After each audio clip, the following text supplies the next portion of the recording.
அஸ்ஸலாமு அலைக்கும் வரமத்துல்லாஹி வபரகாத்துஹு. இன்னைக்கு ஒரு சின்ன கதை பார்க்கலாம். ஒரு சமயத்தில் ஒரு இளைஞன் பெயர் அப்துல் ஹலீம். மதினாவைச் சேர்ந்தவன். படிப்பு முடிந்தது, ஆனால் வேலை கிடைக்கவில்லை. ஒரு நாள் பள்ளியில் தொழுது முடித்துவிட்டு வெளியே வந்தபோது முதியவர் வேலையை பற்றி புலம்பிக் கொண்டிருந்தார். என் கையில் வேலை இல்லை, எனது மகளுக்கு திருமணம், ஆனால் ஒரு காசும் இல்லை என்று. அதை கேட்ட அப்துல் ஹலீம், தனது நிலையை மோசமாக இருந்தும் அந்த மனிதன் பெரிய சிக்கலில் இருக்கிறார் என்று நினைத்து அவன் வீட்டிற்கு சென்று தன்னிடம் இருந்த கடைசி 500 திரகத்தை எடுத்து வந்து முதியோருக்கு கொடுத்தான்.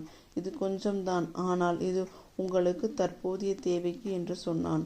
3 நாட்களுக்குள் வியப்பாக ஒரு பெரிய நிறுவனத்திலிருந்து அழைப்பு வந்தது.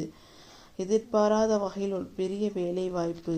அன்று அவன் பள்ளிக்கு சென்றான். ஒரு வயதான ஆசாரியர் சொன்னார்கள், அல்லாஹ் ஹதீஸ் மூலம் கூறுகிறான், நீ உன் சகோதரனுக்கு உதவி செய்தால் அல்லாஹ் உனக்கு நிச்சயம் உதவுவான்.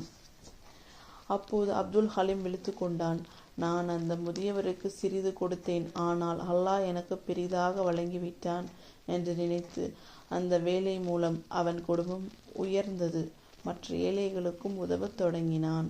இந்த கதையின் அர்த்தம், நாம் செய்யும் சிறிய உதவி அல்லாஹ்வின் பார்வையில் பெரிய விஷயம். ஹதீஸ் வார்த்தைகளால் மட்டுமல்ல, நம் வாழ்விலும் உண்மை. நம்பிக்கையும் உதவிக்கரமும் ஒருங்கிணைந்தால் அல்லாஹ் நமக்கு விடை காண்பிக்கிறான். அஸ்ஸலாமு அலைக்கும் வரமத்துல்லாஹி வபரகாத்துஹு.